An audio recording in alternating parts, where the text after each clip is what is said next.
Beleza, está gravando. Bom, para quem estiver vendo isso daí, esse aqui é um momento aula que eu vou fazer aqui na sala de Day Trade, tá? Ao vivo, respondendo ali a pergunta do Thiago e de outras pessoas também que já perguntaram de onde que veio o 111, né? Que eu tanto utilizo aí nas análises para poder justamente ver aonde o mercado pode falhar, né?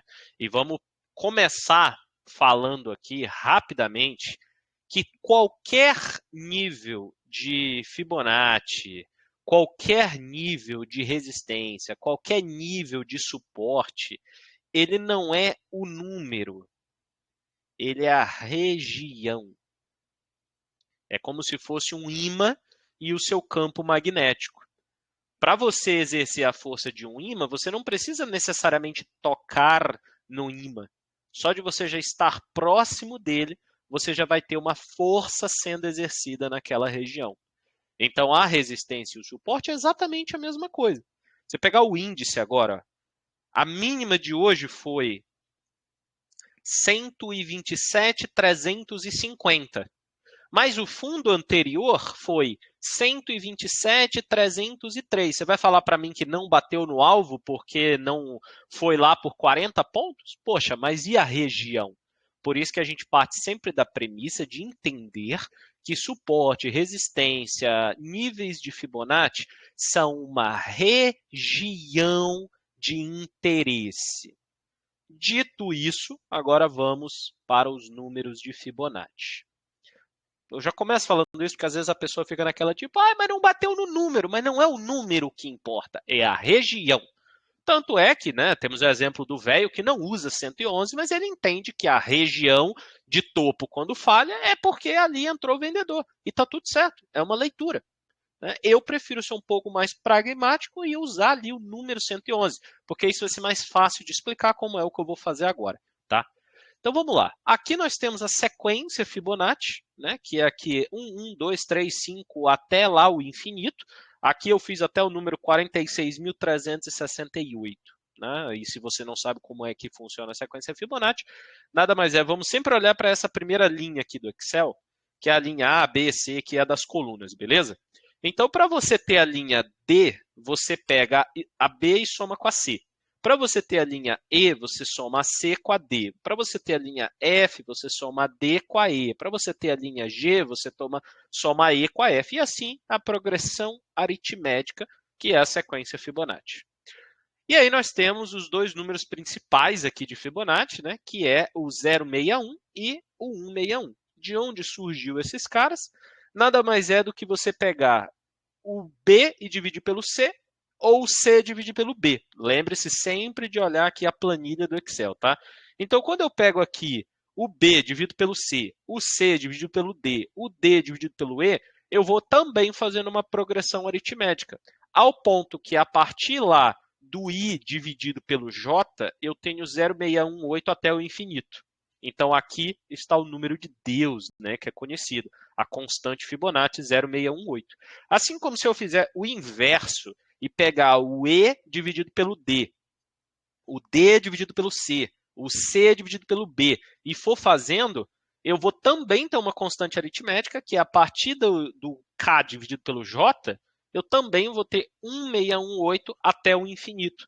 Então, daqui surgem os dois principais números de Fibonacci, que é o que baseia a gente em tudo, que é o 0,618 e o 1,618.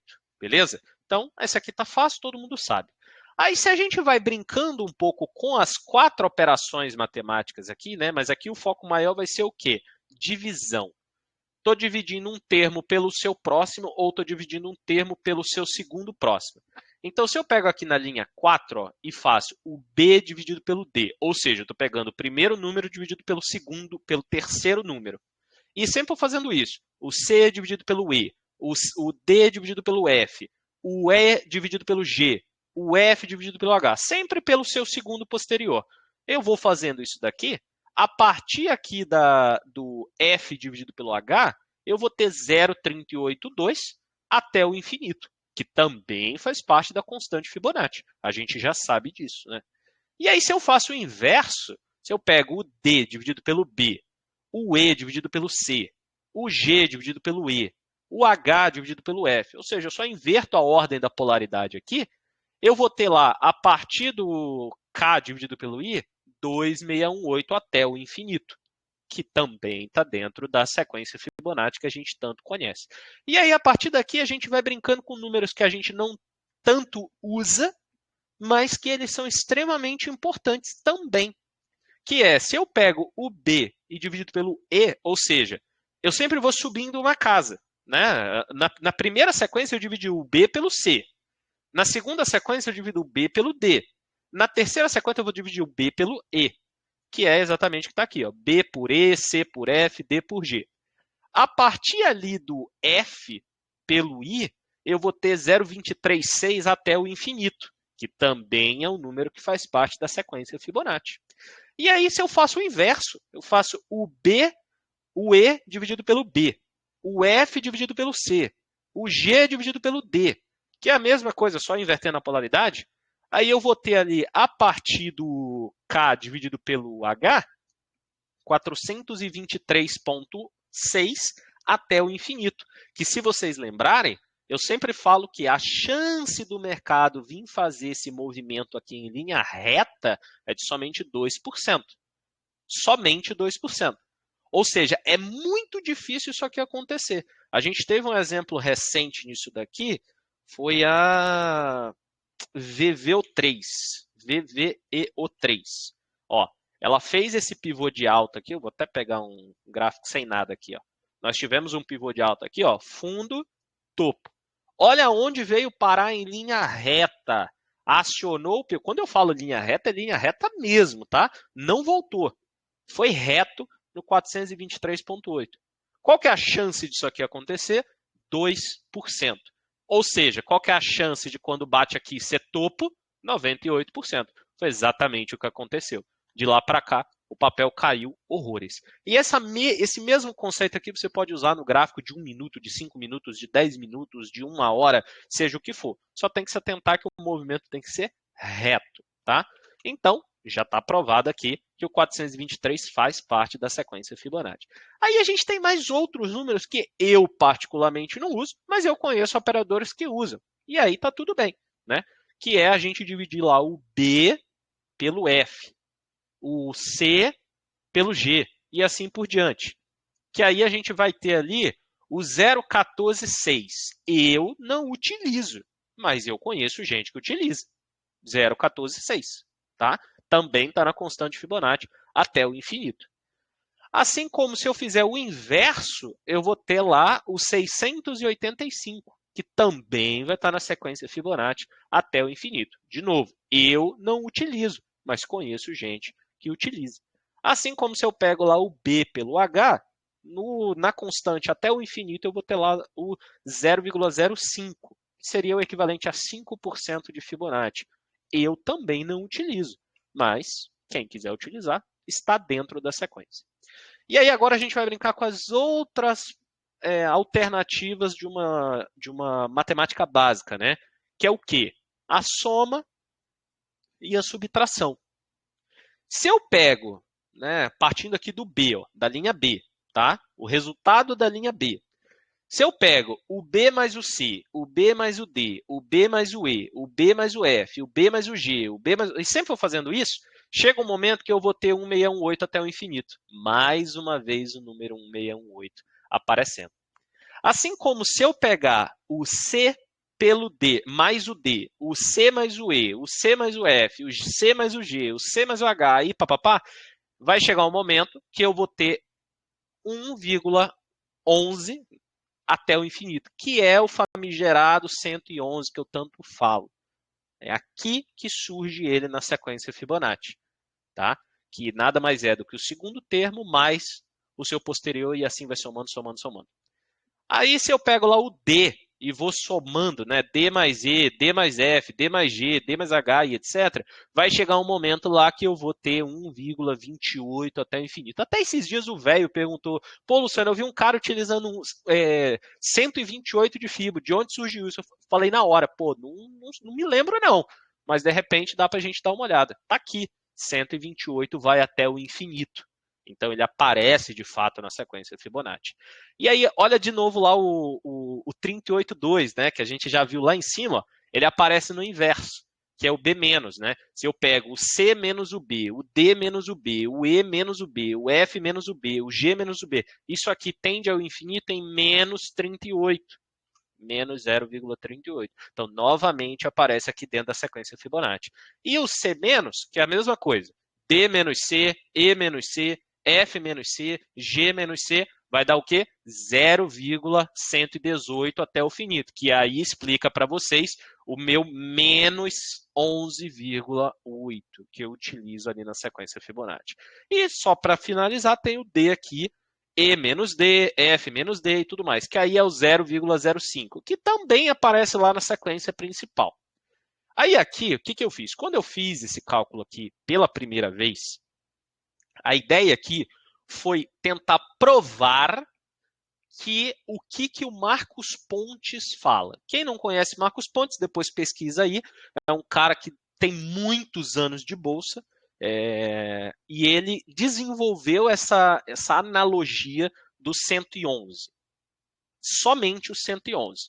E ele ficava falando, porque quando falha 111, o mercado busca 618. Quando falha 111, e eu fiquei com aquilo na cabeça, falei, cacete, mas de onde que surgiu esse 111?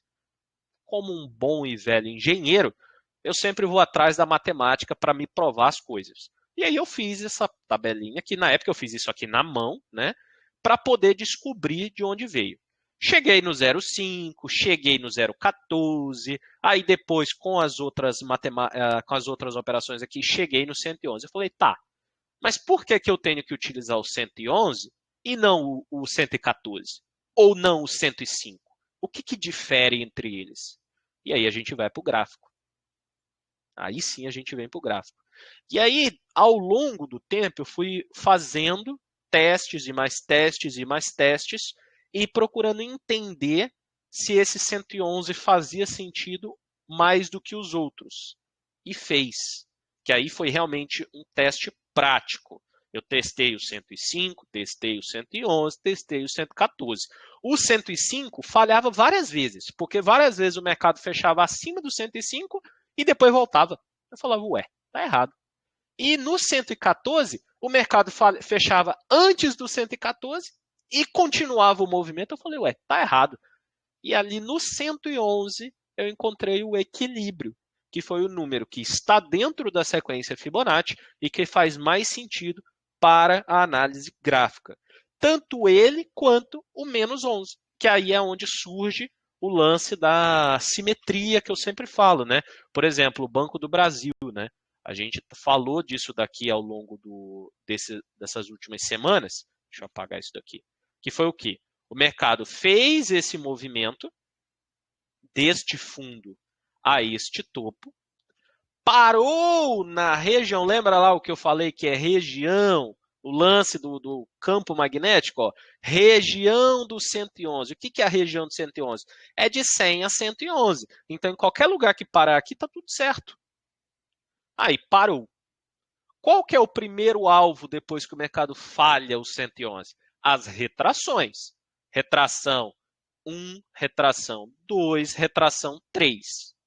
E aí eu entendi com prática, né, olhando gráfico, gráfico, gráfico e mais gráfico, que quando o mercado fecha abaixo da última retração, o mercado tende a buscar a região de menos 11. Daí surge a simetria de 111 a menos 11.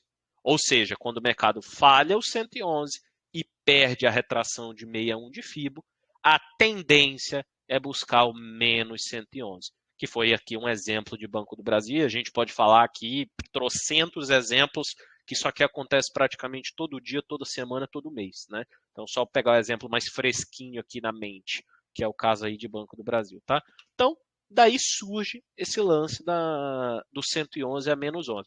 Luciano, mas e se eu quiser usar o 23.6, o 76.4, o 138, o 114, o 105? Pode, ué, você é livre para fazer o que você bem entender de sua vida.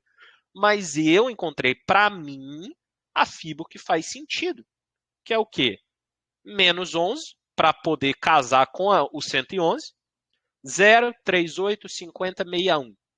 E para cima, 161, 200, 261. Depois do 261, eu nem me preocupo em 361, 350, 330. Não, eu vou direto para o 423. Por quê? Eu quero priorizar os números que aparecem com maior periodicidade dentro da sequência Fibonacci. Beleza? Então essa é a explicação rápida, direta e objetiva. Agora eu vou pausar a gravação aqui. Quem está na sala de Day Trade quiser falar alguma coisa, fica à vontade. Para quem está assistindo depois a gravação aí, ficar alguma dúvida, manda mensagem para mim ou marca aula particular. Valeu!